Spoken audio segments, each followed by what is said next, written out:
여러분 안녕하세요. 다음 강의 시작하겠습니다. 지난주 마지막 시간에 배운 글자는 논답자였죠, 그죠?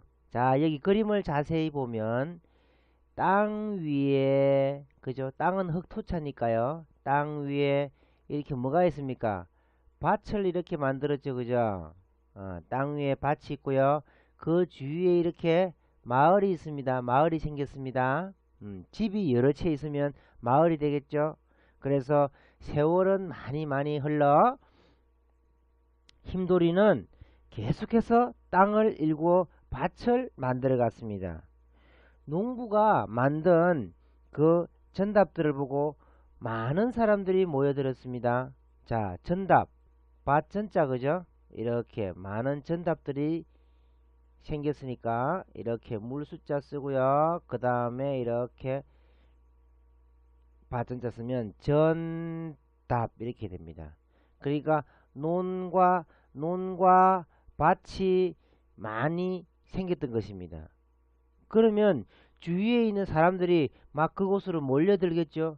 농사를 지을 수 있고 먹을 것이 많으면 자연히 마을이 생기고 사람들도 모여들겠죠. 그죠?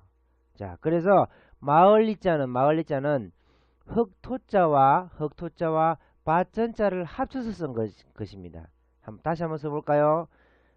밭전자를 이렇게 쓰면서 쭉 내려 긋고 옆으로 두 번, 이게 마을을 뜻하는 마을리자입니다. 그래서 이장이 된 힘돌이 이렇게. 자, 그래서 이 마을이라는 글자를 두 가지로 해석하면 됩니다. 어떻게 하느냐? 땅 위에 밭이 있으니 마을이 생겼으니까 마을리. 또 이장이 된 그 마을의 대표가 된 힘돌이를 이 글자 전체로 보면 됩니다. 그래서 마을리자 자체를 이장이 된 힘돌이구나 생각을 해도 좋고요. 아니면 마을로도 생각해도 좋습니다. 그래서 여기서는 이야기로 전개되니까 힘돌이로 생각하면 되겠습니다. 자, 그 다음 글자 한번 볼까요? 그러면 마을이 생기면 아이들도 자연히 그 마을에서 뛰놀겠죠, 그죠? 자, 그래서 마을에서, 그죠? 이렇게 마을에서 서서, 그죠? 뛰노는 존재가 있으니 그것이 바로 아이들아 해서 설립자, 마을리자 합쳐서 아이동자를 만들었습니다. 그리고 조금 전에 마을리자를 그 이장이 된 힘돌이를 바로 생각했죠, 그죠? 그러면 봐봐요. 이장이 된 힘돌이 위에 목마를 태우고 있는 그 아이, 이런 식으로 해도 아이동자는 나옵니다. 이장은 아이들과 함께 목마 태우고 놀아주기도 했습니다. 자, 그 다음 글자 한번 볼까요? 여기 한번 보세요. 아이가 그죠? 어깨 위에 이렇게 서 있으니까 목마를 태우고 있는 그런 모습이 나왔고요. 자, 그 다음 그 밑에 이장이 된 힘돌이가 있으니까 이렇게 마을리자를 썼습니다. 그 앞에 종을 들고 딸랑딸랑 종을 치면서 놀고 있으니까 이 쇠금자를 써서 종이라고 생각하면 되겠죠, 그죠? 그러면 이 전체가 종을 나타내는 글자입니다. 또 그리고요, 여기 위에 있는 그대로를 해석을 하면 마을 위에 아이들이 서서 뛰놀면서 여기에 뭘 하나 달면 되겠습니까? 종을 하나 달아도 종이라는 글자는 나오겠죠, 그죠? 종을 들고 뛰어노는 아이들 이렇게 생각해도 됩니다. 자, 그래서 어떤 한자를 해석할 때 약간 다르게 해석을 해도 그 뜻은 하나로 통한다, 이런 것을 느끼셔야 됩니다. 자, 그래서 이장이 된 힘돌이는 그죠? 많은 말을 하면서 그 마을을 다스려 나가야 되겠죠. 한번 보죠. 여기에 보시면 입을 벌리고 있는 이런 모습. 자, 무슨 글자하고 닮았습니까? 세로를 약간 길게 쓰면 날일자가 되죠, 그죠? 해의 모습을 본던 날의 기준이 되는 해. 그래서 날일자가 되었는데 여기서는 입을 옆으로 크게 벌려서 말을 하는 이 중간에 있는 것이 혀입니다, 혀. 그러니까 혀까지 보이면서 말을 하니까 말하다라는 그런 뜻의 말하다 왈자, 가로대 왈, 맹자 가로대, 공자 가로대, 이런 식으로 가로대는 말하다의 뜻입니다. 그래서 이 옆으로 입을 크게 벌려서 말하는 입 모양을 보고 가로대, 즉 말하다의 글자를 만들었던 것입니다. 그러면 일반적으로 그 글자에 들어갈 때는 사실 이 날일자와 가로왈자는 구분이 거의 불가능합니다. 왜냐? 가로왈자를 옆으로 길게 써주면 되는데 거의 날일자 비슷하게 쓰기 때문에 구분이 불가능합니다. 그때그때 나름대로 해석을 해야 됩니다. 자, 그래서 세월은 더욱 흘러서 할아버지가 된 이 이장님 힘돌이는, 자, 한번 보세요. 자, 이장님은 지금 뭘 하고 있죠? 입을, 그죠? 이 입을 고개를 숙이고 있는, 뭡니까 이게? 고개를 숙이고 있는 나무가 뭐라고 했죠? 벼라고 했죠, 그죠? 자, 그래서 한번 보세요. 이 그림 위치가 약간 글자하고는 맞지 않는데 한번 잘 보겠습니다. 고개 숙이고 있는 벼 아래에, 그죠? 이렇게 입으로 말을 하면서 냄새를 맡더라 이 말입니다. 왜? 벼의 향기를 맡고 있는 것이죠. 벼의 향기. 벼에 무슨 향기가 있냐라고 하겠지만 벼에도 무조건 어떤 식물은 다 꽃이 피기 마련이고요. 꽃이 피면 그 향기가 있겠죠. 자, 그래서 보통 사람들은 맡을 수 없지만 그 애정을 들여서 가꾼 그 농부는 이 향기를 맡을 수 있습니다. 그래서 벼에 이렇게 잎을 갖다 대면 뭐가 나온다? 향기를 맡을 수 있다. 이렇게. 그러면 이 벼를 어휘화시켜 가지고 사람으로 한번 생각해 볼까요? 벼가 농부에게 입을 벌려서 말을 하더라. 이렇게. 나를 잘 가꾸어 주어서 고맙습니다 라고 말을 할 수 있겠죠. 그래서 농부 입장에서 보면 이 은은한 향기를 벼에서 느낄 수 있는 것입니다. 장미나 백합 향기보다도 훨씬 더 은은하고 구수하고 좋다. 그래서 향기 향자는 벼에서 왔다는 거 잊지 마세요. 벼에서 왔다는 것. 자, 다음 그림을 보면 벼가 이렇게 그대로 또 나오고요. 그죠? 지금 덩실덩실 춤을 추고 있습니다. 얼굴이 이렇게 자세히 나오지 않는데 얼굴은 화색이 돕니다. 화색이 너무 기뻐가지고요. 그래서 고개 숙이고 있는 그 벼와 입을 크게 벌리고 있는 이장님의 그 얼굴을 합쳐서 화목하다, 온화하다, 화합하다라는 그런 글자의 뜻이 만들어질 수 있습니다. 자, 그래서 아주 고개를 숙이고 잘된 그 농사가 잘된 그 벼를 보면서 입을 크게 벌리고 너무 기뻐하더라, 온화하다, 화목하다 할 때 화자를 만든 것입니다. 그래서 벼가 잘 되면 먹을 것이 많고 가족끼리 화목해질 수 있다. 동네가 모두 화목해진다 라는 그런 뜻의 의미입니다. 자, 그래서 잘된 벼는 가을이면 어떻게 해야 됩니까? 이 낫으로 그 베어야 되겠죠, 그죠? 낫 알죠? 낫 이렇게 생긴 게 이렇게 칼을 이렇게 휘어서 만든 것처럼 생긴 이게 낫이에요, 낫.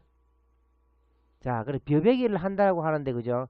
벼를 칼로, 즉 칼은 여기서 낫입니다. 칼로 이렇게 베는 것입니다.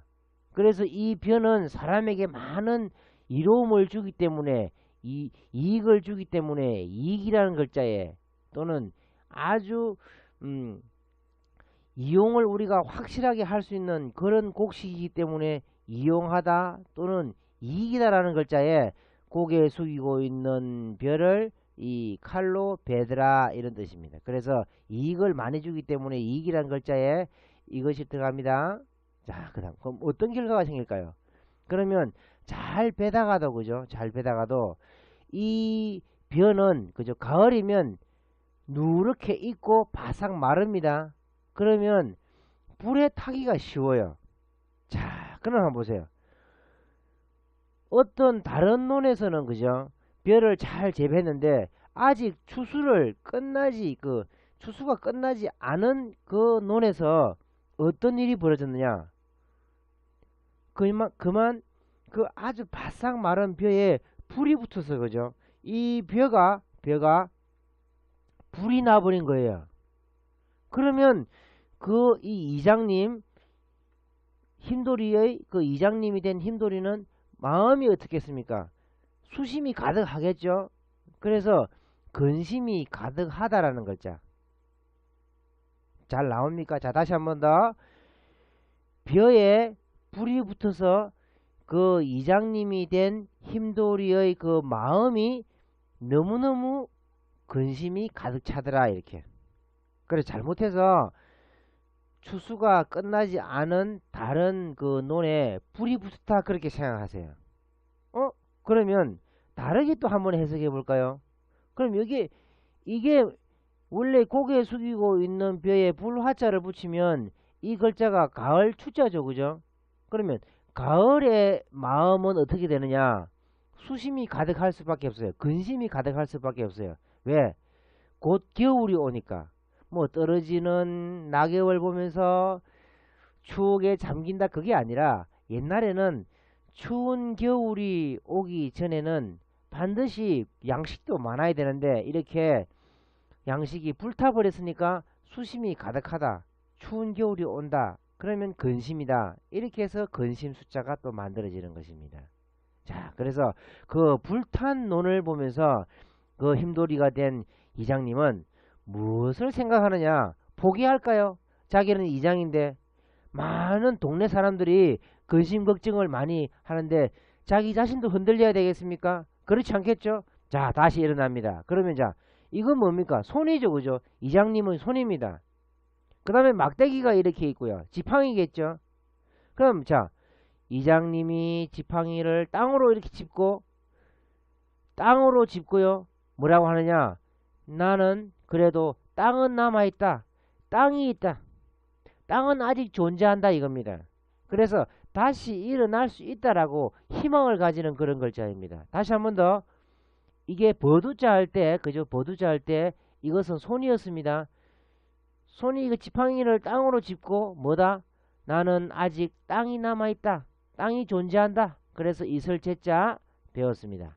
자, 한번 보세요. 이제는 희망을 가졌지만 근심 걱정이 예사로 큰 게 아니겠죠. 자, 그래서 이장님이 된 그 힘돌이 그죠? 위에 일천천자를 이게 보죠. 일천천자를.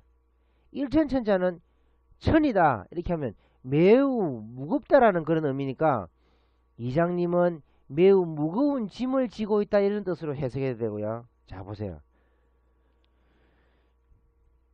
그 마을 위에 구름이 일천천자 모습으로 생겼다 이겁니다. 그래서 마을에 불길한 징조가 와닿구나 그렇게 생각하세요.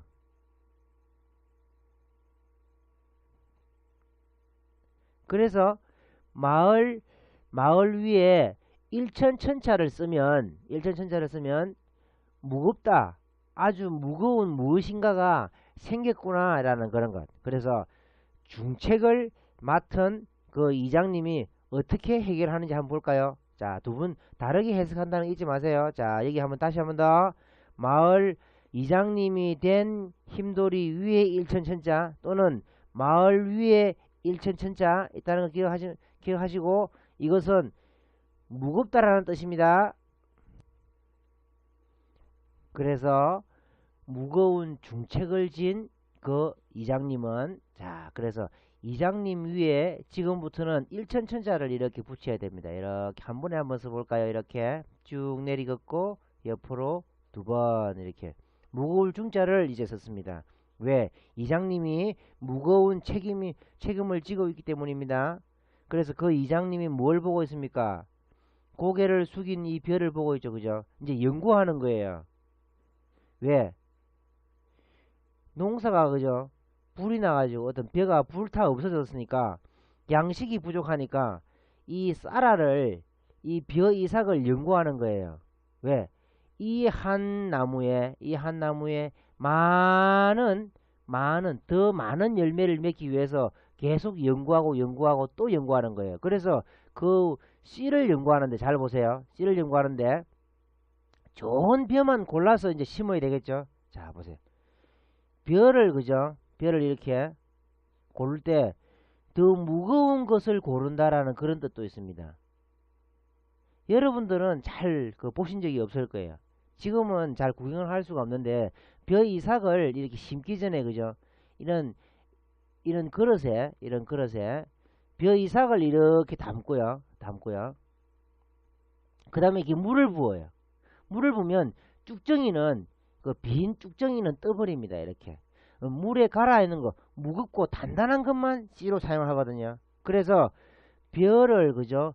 무거운 것만 씨로 사용한다. 이렇게 생각하세요. 그러면 씨종자 나옵니다. 그리고 무거운 중책을 쥐고 있는 그 이장님이 그 벼를 보면서 씨로 만들 그 좋은 종자만 고르고 있다. 그렇게 생각하세요. 그러면 종자라는 글자가 나옵니다.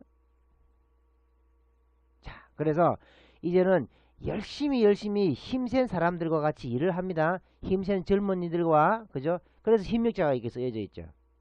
힘센 젊은이들과 이제 열심히 움직이면서 일을 열심히 하죠. 자, 그래서 그 중책을 지은 이장님을 앞에 쓰고요. 그 다음에 힘력자를 쓰면 힘센 사람들과 열심히 움직이면서 일을 하더라 이 말입니다. 그래서 동력이다, 움직이는 그 힘이다 이렇게 하면 동력. 또 노동이라는 그런 글자도 나오겠죠, 그죠?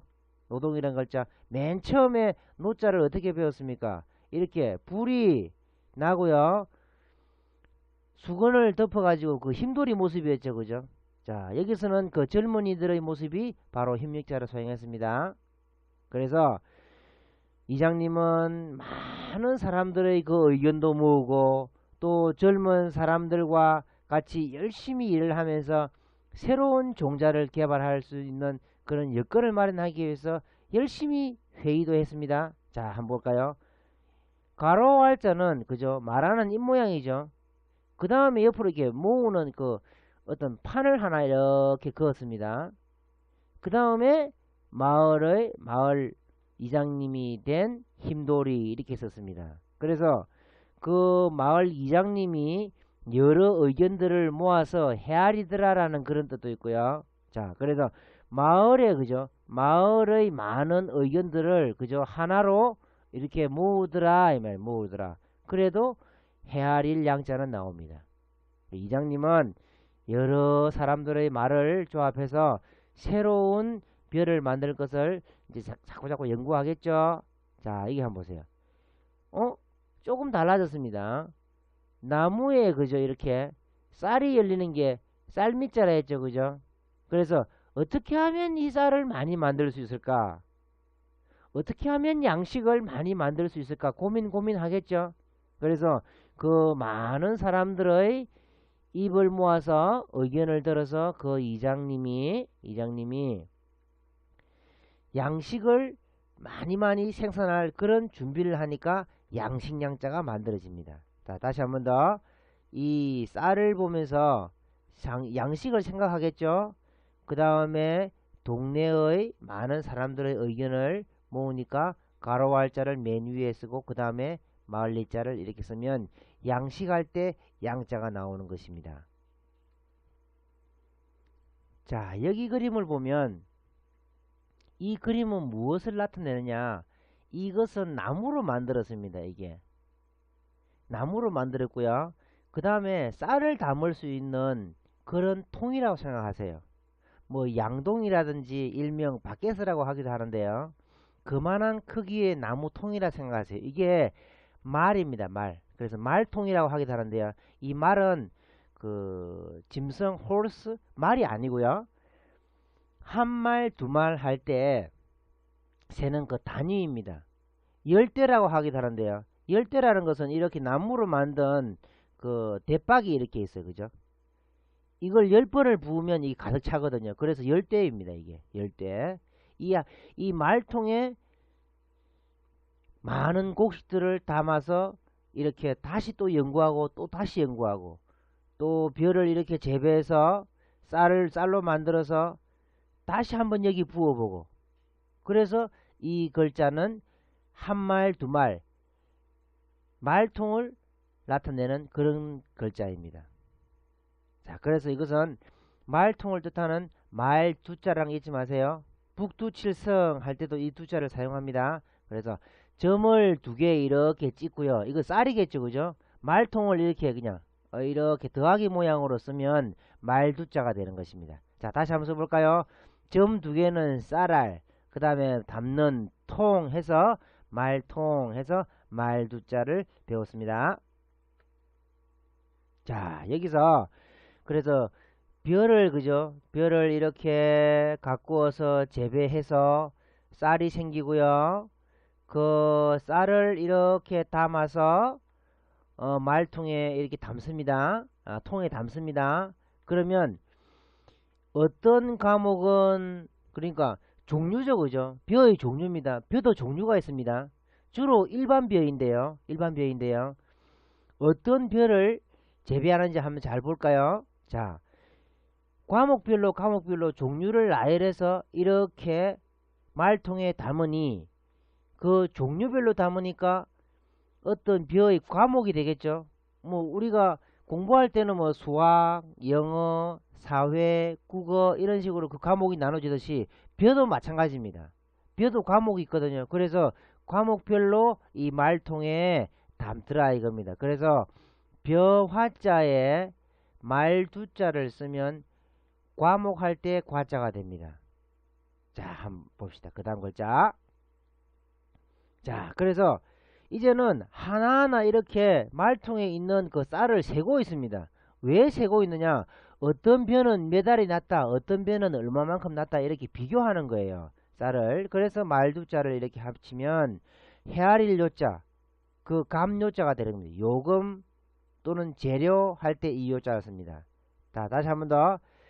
쌀을 그저 이렇게 하나하나 낮게 이렇게 세더라 이겁니다. 양을 재더라 이겁니다. 왜? 어떤 벼는 이만큼 나고 어떤 종류의 과목 벼는 이만큼 나고 하면서 그 비교하더라 이거죠.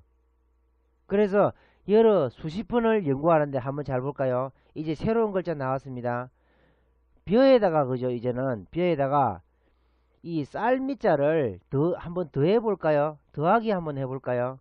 그러면 이 더하기 하면 어떤 글자가 될까요? 이런 거 나옵니까? 이렇게 나오죠. 밭 위에 이런 것을 한번 심어 보았습니다. 억지로 쌀도 한번 붙여보고요. 이렇게 접을 붙인다고 하겠죠. 접 붙인다. 접 붙인다라는 것은 이런 어떤 나무에다가 그죠? 새로운 다른 새순을 이렇게 수술하듯이 해서 이렇게 붙이는 거예요. 이게 접 붙이는 것인데 여기서는 새로운 쌀을 막 붙여서 더 많은 쌀을 생산하는 그런 벼 품종을 만든다 생각하세요. 그러면 이걸 한 번, 두 번 연구해서는 실험해서는 안 되겠죠. 여러 차례, 그죠? 여러 차례. 그래서 차례 번자가 만들었습니다. 번호할 때 이거 씁니다. 번지할 때 이거 씁니다. 자, 다시 한 번 더. 벼에다가 쌀알을 붙인 거기에다가 밭 위에 심더라. 그래서 차례 번자. 자, 그 다음. 오호. 그 차례 번자에 어떻게 지붕을 얹었죠? 살피는 거예요. 잘 자라고 있나 안 자라고 있나. 어떤 온실을 만들었다 생각하세요. 하나의 연구실입니다. 연구실 이게. 자, 그래서 쌀을 이렇게 붙인 그 벼.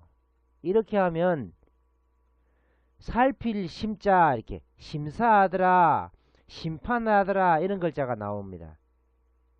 물론 복잡해 보이지만 하나하나 분석을 하면 쉽겠죠. 그죠? 지붕을 그죠? 얹었죠. 그 다음에 쌀이 열리는 그 벼, 그 다음에 밭전자 이렇게 쓰면 그 분리해서 쓰면 이제 쉽게 글자가 보이죠. 그죠? 이렇게 해서 통일배를 만들어서 그죠? 통일배라는 것은 일반벼가 있고요. 일반벼가 있고요. 통일벼가 있습니다. 이 통일벼는 일반벼보다 맛은 조금 떨어지지만 그 한 나무에 쌀알이 굉장히 많이 열립니다. 이 벼 이삭이 많이 맺힌다 이거예요. 그래서 이것 때문에 우리나라 사람들이 굶어 죽지 않고 이렇게 부자가 될 수 있는 그런 원동력이 되었던 것입니다. 그래서 마을에서 그죠? 이런 좋은 벼를 개발하여 많은 사람들을 잘 먹여 살리고 잘 다스리니까 누가 왔습니까? 왕이 그죠? 왕이 오셔가지고요. 그 이장님한테 이렇게 영감이 마을을 잘 다스려서 너무나 고맙소라고 이렇게 칭찬을 하는 거예요. 그러면 또 다르게 한번 해석해 볼까요? 어떤 왕이 마을을 다스리더라 이 말입니다. 마을을. 그러면 다스릴 일자는 나옵니다. 그죠? 자연스럽게. 그래서 여러 가지로 해석하면서 어떤 한 글자를 깊이 있게 생각하고 또렷하게 보라는 그런 뜻입니다. 자, 다음으로 넘어갈게요. 자, 여기서는 새로운 부수의 글자를 하나 더 배워야 됩니다. 이것은 보통 집보다도 더 화려한 지붕이다 이겁니다. 그래서 보통 지붕은 이렇게 쓰지만요. 조금 더 화려한 지붕은 더 이렇게 더 멋있게 지으니까 여기에 이런 글자 하나 더 붙였습니다. 화려한 지붕들이 더 생겼죠. 그 다음에 입구자도 하나 이렇게 썼습니다. 그래서 이것 자체는 화려한 지붕 모습이다 그렇게 생각하세요. 다시 한번 써볼게요. 점을 이렇게 3개를 짓고 나서 지붕 모습으로 이렇게 만들고 나서 입구자를 쓰면 화려한 지붕입니다. 그래서 밭 위에 그죠? 밭 위에 화려한 지붕으로 된 그 사당 같은 그런 집을 지어서 기념하더라 이겁니다. 신하가 말을 하겠죠. 이 땅은 통일벼가 만들어진 아주 기념할 만한 땅이기에 기념할 수 있는 그런 곳을 지어야 된다. 그러니까 마땅하다 임금님이 당연하다 그렇게 하겠죠. 당연하는 글자에 또는 마땅하다라는 그런 뜻으로 사용합니다. 이렇게 다시 한번 더 이렇게 하고요. 네모를 하나 더 쓰고요. 이게 화려한 지붕입니다. 그 밑에 밭전자 밭 위에 이런 화려한 지붕을 얹은 집을 만들었으니까 이런 글자가 나왔습니다. 그래서 마땅히 지어서 기념할 만하다 이렇게 결국 그 이장님이 된 힘돌이는 뭐가 됐을까요? 부자가 되었겠죠. 자, 그럼 지붕 아래에 그죠? 상투를 이렇게 두르고 입을 벌리고 있습니다. 이것은 밭전자도 되고 몸도 되겠죠. 또 쌀가마니도 됩니다. 쌀가마니 모습이 다양하게 변할 수 있습니다. 그래서 힘돌이가 쌀가마니 위에 있는 모습 또는 힘돌이의 그 몸 또는 밭 때문에 부자가 되었으니까 밭을 하나 첨가시켰습니다. 그래서 땅부자라 생각하세요. 땅부자, 밭부자 이렇게 입을 벌리고 상투를 두르고 밭 때문에 부자가 된 힘돌이 이렇게. 그래서 부자부자를 이렇게 사용하는 겁니다. 자, 그래서 부자가 된 힘돌이는 어떤 식으로 이제 변했을까요? 이것은 무엇이냐면 기둥에 걸려 있는 그런 천은 이게 수건근자거든요. 이렇게 수건근자. 다시 한번 더 기둥에 걸려져 있는 수건 이게 천이거든요. 그래서 수건근자를 이렇게 씁니다. 그러면 수건은 하나의 천이고 비단이겠죠. 그죠? 그러면 부자가 된 그 힘돌이는 조금 더 그죠? 비단을 조금 넓게 이렇게 풍부하게 넉넉하게 사용할 수 있다 이겁니다. 하나의 비단 폭이 넓어졌구나 그렇게 생각하세요. 다시 한번 더 이렇게 수건으로 된 이 비단도 폭이 넓어서 사용하더라. 누가? 그 부자가 된 힘돌이가 이렇게. 자, 다시 한번 더 상투를 두르고 입을 벌리고 밭 때문에 부자가 된 그 힘돌이 그 앞에 뭐다?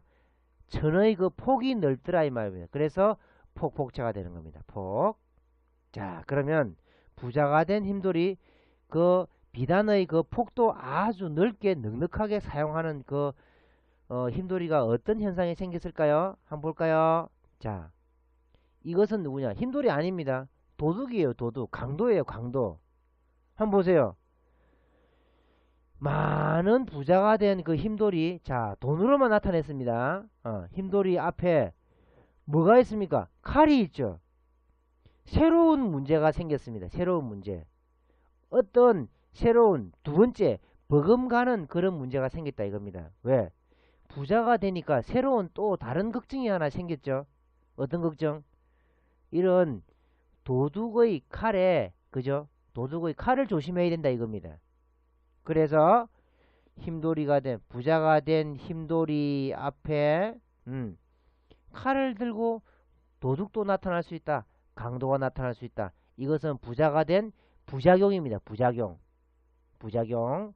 그래서 버금가는 이런 뜻입니다. 두 번째 가는 첫 번째는 부자가 된 거지만 그 따라서 이런 강도도 만날 수 있으니까 어떤 버금가는 그런 뜻으로서 한자가 하나 더 만들어졌습니다. 자, 그 다음. 자, 이것이 마지막 글자인데요. 이거 하나 새로 배워야 됩니다, 이게. 이게 뭐냐면, 그 제사 지낼 때 또는 사당에 신을 모실 때 이렇게 키워두는 향로와 향탁자입니다. 그럼 이것이 무엇이냐면, 이런 향탁자 위에, 향을 놓는 탁자 위에 향로를 놓고 향을 피우면 귀신이 와서 보세요. 이렇게 귀신을 볼 수 있는 그런 곳입니다, 이게. 그래서 귀신을 볼 수 있다라고 해서 볼시자를 이렇게 하나 만들었습니다. 볼시자를. 또 그죠? 촛불을 그죠? 이렇게 켜도 주위를 볼 수 있기 때문에 촛불을 나타내는 이 초 모양의 글자도 보다의 뜻입니다. 자, 그래서 부자가 된 그 힘돌이는 그죠? 자기에게 자꾸 안 좋은 일도 생기니까 그죠? 많은 돈을 많은 동네 사람들에게 베풀면서 복을 비는 거예요. 내가 이렇게 돈을 모으는 것은 많은 사람들을 위한 것이다라고 이제 복지국가를 건설하기 위해서 충분한 돈을 내놓고 사당에 가서 제사도 지내고 신께 복을 빌더라 이거죠. 그래서 복복자는 사당 안에 있는 그 향로 향탁자 앞에서 복을 비는 그 힘돌이가 복을 비는 모습이다라고 생각하세요. 그래서 복복자가 만들어지는 겁니다. 자, 지금까지 이렇게 한자를 배워봤는데 물론 한 번 듣고 이런 글자들을 알기가 힘듭니다. 그러면 어떻게 해야 되느냐? 교재를 출력해서 그죠? 교재를 출력해서 하나의 그 이야기를 그죠? 이야기에 보면 핵심 단어가 있습니다. 뭐 마땅하다 또는 부자가 되었다 또는 폭이 넓은 그런 전을 써더라 또는 다른 부작용이 생겼다 이런 단어들과 함께 한자를 크게 써서 매일매일 보면서 읽고 외우고 쓰고 해야만 글자가 들어가는 것입니다. 자, 다음 시간에 한번 볼까요?